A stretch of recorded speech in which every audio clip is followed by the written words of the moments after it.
Good morning, you beautiful people. I hope you guys are having a wonderful day today. Welcome to another kind of just casual commentary about the gameplay. Hopefully about the gameplay. This is a KEM Strike fail. This is another one of those times where I was actively going for a KEM Strike. I apologize. And I got super close this time. And you're going to see some good decisions like that one right there. That is good cover. And all throughout here, I'm going to have good awareness. And what I do with ghosts in particular is that I am always ready. You can really tell in this gameplay, especially how just ready I am for any and every situation. What I do a lot, and what I'm hopefully going to try to point out a lot, is my gun is either up ready to go, or mentally I'm going to get ready for hip firing. So right there, I had the advantage because I had cover. You could see he's got a head to shoot at. You know, he's standing up there, way open in that doorway. Doorways seem to feel safe in Call of Duty for whatever reason. But all it is, it's just a big target around you. And right there, I turned around and I was backpedaling, I believe, with my sights up, like I said, sights up, ready for that gunfight. Now, he had a shotgun, and at that range in any other Call of Duty, he probably would have killed me. But right here you can see we lost A. My teammate died. You could have seen the skull over there, and I was like, peace out. I don't want any part of that. I know there's that really heavy spawn on Alpha, so I'm like, I don't want any of that. I don't want to touch that. I'm going for a KEM Strike. That's not good for longevity of my life, so I'm just going to come in here and I'm going to be ready. And right here, again, I'm just feeling out in this game. On Strike Zone especially, I'm not entirely comfortable with it. You can see way over there somebody died in that orange dot on the mini-map right there. And I'm not completely comfortable with Strike Zone. There are a lot of places where you have to take a risk. There are a lot of places where if you want to get to the next piece of cover, you have to take a huge risk and run out in the open. Now I hear we're losing C, so I'm like, alright, let's go, let's get out of here. So I go over to C, and there's a guy taking it. I get it. Alright, good. Now I kind of just peeked my head over the staircase there. That's usually not a good spot if they are using the staircase, but for that purpose I was like, alright, we can do that. Now you can see, where are my teammates as of right now? They're all by A, right? Like, this is the sight line I was talking about. Right here.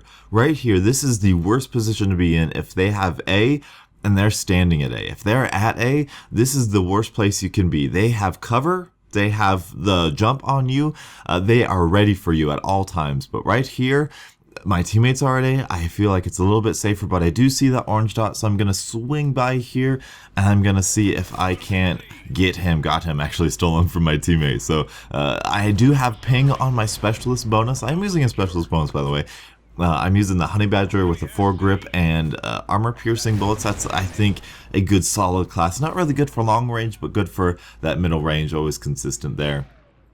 I'm using, as you can see, Scavenger Stalker on my specialist specialist perks, and then my specialist, like my actual bonus, is probably like ICU, ping, quick draw, and either ready up or gambler or something. No, in fact, I know it is gambler, because if you saw before, I actually got Deadeye in my specialist bonus, which is fantastic. Deadeye is a great perk, I think, in Call of Duty. The way they implemented it in Ghost was absolutely phenomenal.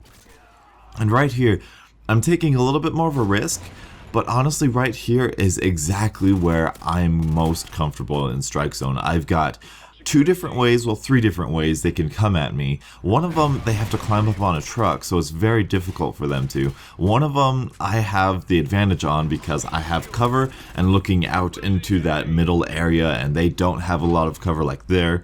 I can head glitch behind that tub, and this is a very good spot to be. And pushing up right here, very, very important. I am head glitching. I am ready for them. I don't know if they're coming or not. Footsteps, don't really work at that range, or at least shouldn't work at that range.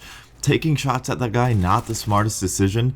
Teammate dying, obviously I'm going to be ready. I got Stalker now. I can move quickly, as well as be ready for the gunfight at the same time. That's the real advantage of Stalker. You can be ready and continue to move and reposition yourself. Right here, again, I see teammates are around A, so I'm like, all right, that's fine. We're gonna take A, and now I'm protecting them. And I do hear somebody over here, but luckily my teammate finds them. He probably went around that cover to avoid that line of sight that I'm staring down. And look at that, look at the line of sight that I was just using. Right there, you can see that is the position that I am definitely going to kill anybody who comes out of B, you know, unless they have 100% accuracy and I just completely mess up, I'm going to win that gunfight. That's always a good gunfight to be in. And right here, I'm getting more and more uncomfortable. You can see I'm going to take shots at that guy. I'm like, okay, back out. I don't have any cover there. I don't have any cover. I'm not going to touch it. You can see they're taking A. I don't know who is in the little pro shop. I think that's what they call it. And we took C, so mentally I'm like, okay, C is alright. But you can see my teammates are not really around me at all. I am dead center of the map. So usually you don't want to be here unless you have C and have actual map control, because the enemies are not super aggressive. We have this area right here to deal with, and that is your ideal way of playing Strike Zone. If on Strike Zone you can play it and you can be in the center without having to worry, that's great. This is an interesting gunfight right here. Actually, they have A, they just took C, and both of my teammate and I are standing up. In fact, I'll pause it right there. This does not look like an ideal situation to me. Usually what I would have done is I would have left that guy at A. I would have said, peace out, brother. Good luck to you the rest of your life. You know, I'm not going to bother you at all, because they have A. They're probably spawning in A. I don't want to touch that. The fact that they captured C, and the fact that I hear a care package get called in, I'm like, peace out. I don't want anything to do with that. I know for sure they're going to be at C, going through the pro shop, and they're going to shoot my teammate and I in the back. So I'm like, I got to get to A, I got to take out the threat, and I have to recapture that map control. So I'm going to come into here. Hopefully, can I please play it? There we go. I'm going to come in, he's going to try to fight back, but I got him weak and wounded, so that is all good. Luckily, I have ping, so I can kind of tell without actually going around that there are no enemies around there. But I'm going to flip around to this side, because this is where I have the advantage. This is where I'm going to pop out first. In Call of Duty, in anything, when you pop out first, you're the first one to know about it, right? You're the first one who knows you are actually going to pop around this corner. Lag aside, if it was zero lag, that would still be the case. You would still force them to react to you, which is what you want in Call of Duty. That's what the Twitch shooter is. It's forcing people to react to you, getting that ever so slight advantage to you. The fact that in Call of Duty there is an inherent lag or latency just multiplies that effect. So that is something you always want to do, and it's something I do primarily with shotguns. A lot, I will take cover. If I'm seen and I'm not in range, I'll take cover, and then I will pop out and then make them react to me. So that is what I'll do when I have a shotgun and this guy's just AFK. Right here is, again, kind of the front lines. Mentally in my mind, the front lines, this is where I think the conflict is going to be. You can see we're all pretty much standing near A and B. And as I'm watching this through, I'm just thinking, like, if I just killed that guy or that guy, I could have got a KEM Strike. But anyway, you can see there's like 2 or 3 people going into B. And looking back on it now, I think I made the right decision. You know, right there, right in the time, I ran away. And in my mind, I was like, oh, you're just being a pansy, you know. But look how quickly they captured B. I might run that back for you again. They captured B super quickly. That means there's definitely more than one. It felt like there was more than 2 in there, and they took out my teammate. So that means, hey, you know, that is a people to be messed with. You know, that is somebody you don't want to mess with. That's an engagement you don't want to get in. You might be overwhelmed. Don't take the chance. Don't take the chance if you're going for a KEM Strike. You saw my teammates just run right through the pro shop, so I'm like, all right, let's go through the pro shop. And at this point in time, actually, when I killed the guy way back at A, when it said Donuts 15 kill streak, I was shaking, man. I was like trembling. I am not good with pressure of a KEM Strike, and you'll see that come to fruition here as well. as we capture C. I'm just begging for free kills. 21, and oh, so I'm sitting here waiting. All right, come on, where's the next guy? Just thinking, predicting. Again, I'm at the front lines. My back is towards the flags I'm looking where the enemies are going to be. That's always good. That is always good. I'm looking there. All right, I got the advantage where I want to be. I hear and see somebody running through the pro shop. And then I take him out. I'm like, all right, now one thing I like that I did here as I ran out here, this is good. This is kind of, I have map control and I want to be here. Very comfortable, very good. You got to get that action. You got to get that pace going. This is the AFK guy. Had I known that, I probably should have killed him. And right here is a great example of what can happen. Did you see that? And that's where the recording ends, because I quit and I was done with it. But I'm gonna see if I can't get back here. Yeah, playing the engagement back in slow motion for you beautiful people. This was a 50-50 gunfight. Look at him jump up into the air.